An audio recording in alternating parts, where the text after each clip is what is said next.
Good evening. I'm so very pleased and honored, really, to be asked to be a speaker at the 150th anniversary of Bertha Van Hoosen's birth. As Pat said, I first became aware of Bertha in the early 1990s when I was first a volunteer and then a staff person here at this wonderful museum. I became in awe of her and started to research her life, as I said, for the past 10 years. And I realized what an extraordinary life that was. I speak about the Van Hoosen women and especially Bertha frequently. And I always start my talks with a quote from the Irish Christian philosopher G.K. Chesterton.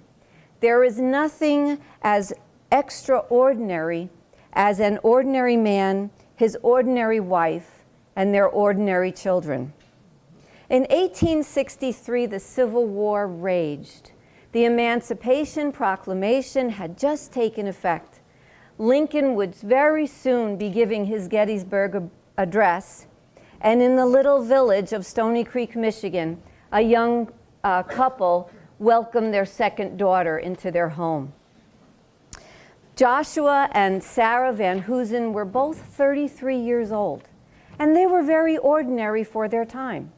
In 1863, they were in a rented home while they purchased property to begin their lives as ordinary Midwestern farmers. The life that their little girl would be entered into was one of learning the domestic and farm chores of any little girl her age. But when we look back at the trajectory of that life, we see how really extraordinary it was. To understand Bertha, you have to look at her parents. Her mother was Sarah Taylor Van Hoosen. The Taylors were the pioneering family who settled this region of Michigan. She was of the first generation to be born on this property. She was born in a log cabin, and her family built a thriving mill community. She was educated in the one-room schoolhouse here in the village, and early on became a teacher. She was quiet, studious, very small and dark, and very religious, read her Bible daily. In that one-room schoolhouse at the age of 6, she met Joshua Van Hoosen, her future husband. He had been born in Canada of a Dutch immigrant father and a mother who was a Tory, an American Tory. Her family had been on the side of the English in the Revolutionary War and immigrated to Canada at the war's conclusion. They moved to Stony Creek in 1836 as the father sought work here. But unfortunately, he was not a working man, and the family lived in abject poverty. Joshua rebelled against this, and he asked his parents if he could buy his independence from them, which he did by the age of 18. He then started a land purchasing partnership with a local farmer, but this was too slow. Joshua heard about the gold rush in California and traveled there by way of the Panama Canal. He had to go to New York, a boat down to the isthmus. Of course, there wasn't I said canal, but there wasn't one. He walked across the isthmus, took another ship on the Pacific side and went to San Francisco, where he worked further to Rough and Ready, where he did stake his claim and was very successful. He then returned with his gold in a pocket across the Rocky Mountains. The first thing he had done was write to Sarah, sending her a nugget of gold from California and a proposal of marriage. Sarah wrote back that I don't like any boy as much as I like you, but you better come home now. And with that he did, and he married Sarah Taylor in January of 1851.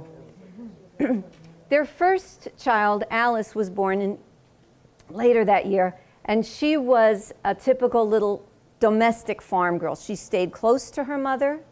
She read the Bible and the newspaper by the age of 5.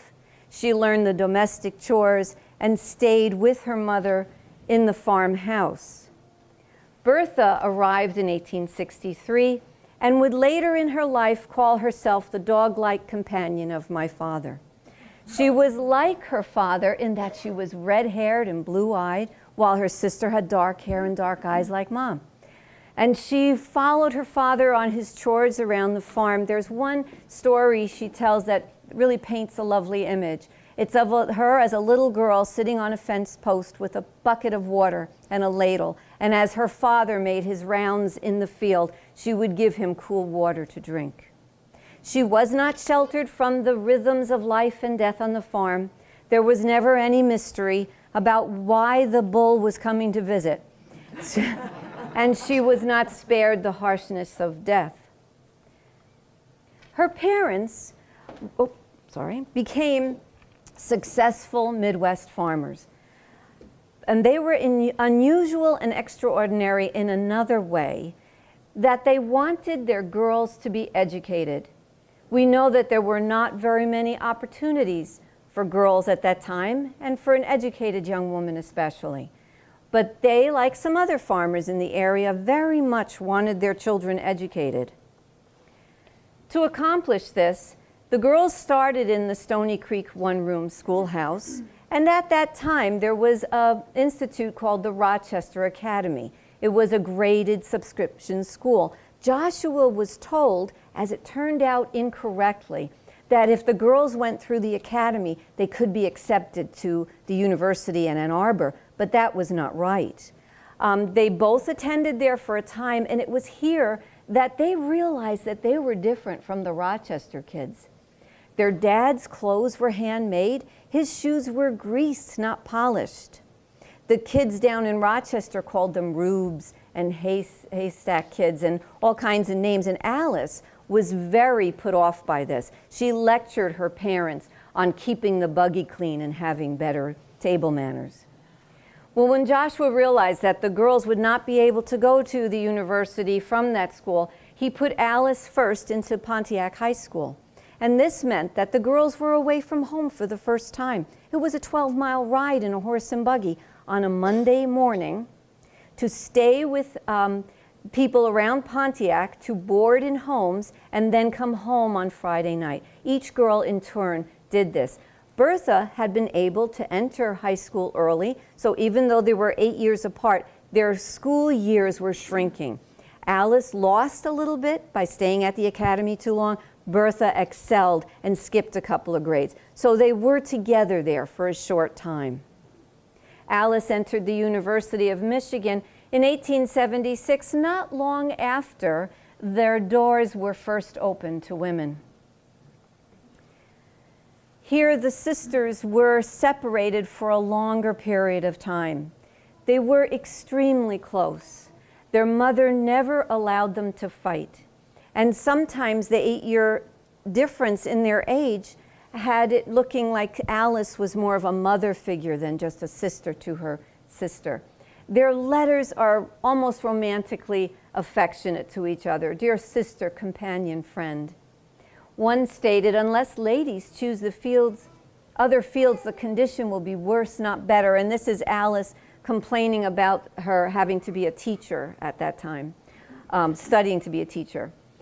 And Bertha writing, I think that boy just about worships you. Alice was the more popular with the boys.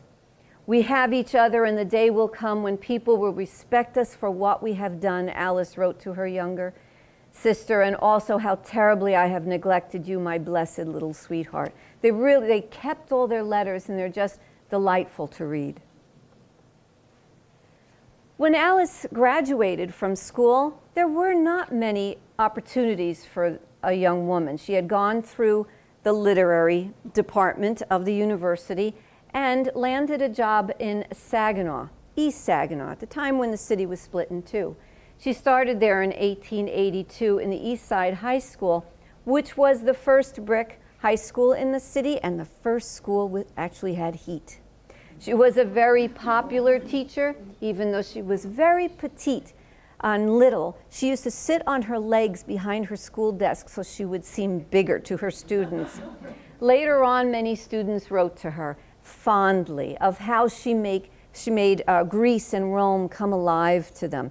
They really enjoyed her. And Alice, in turn, enjoyed being in a bigger city. She was not a girl who loved the farm as Bertha had. She liked the culture and the entertainment that was available to her in Saginaw. Unfortunately, her meager salary as a teacher did not allow her to take part in very much of it. And a lot of her letters are very melancholy, especially on the subject of fashion. Bertha once wrote to her that fashion has an awful lot to do with your peace of mind.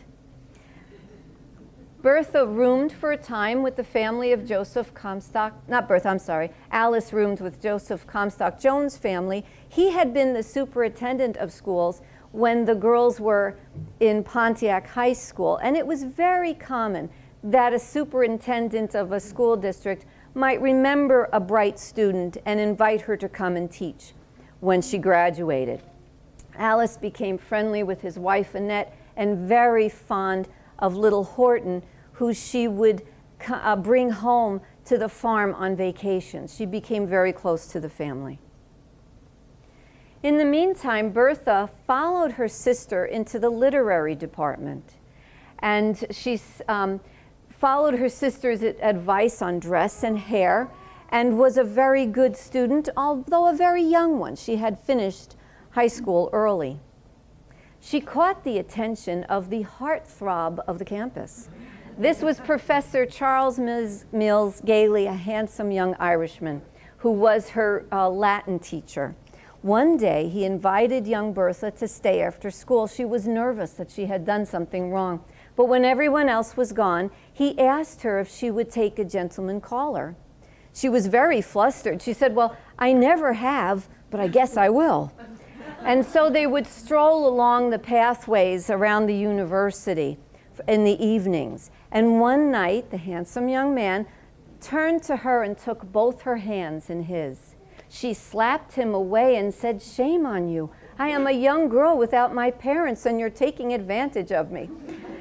He was insulted and upset, and the little courtship ended. Bertha didn't realize she was being courted. She was so young and naive. But later on in life, as an elderly woman, she said she was very sorry that they had had that tiff. And Professor Gailey ended up in Berkeley. Very shortly afterwards was invited to work in Berkeley.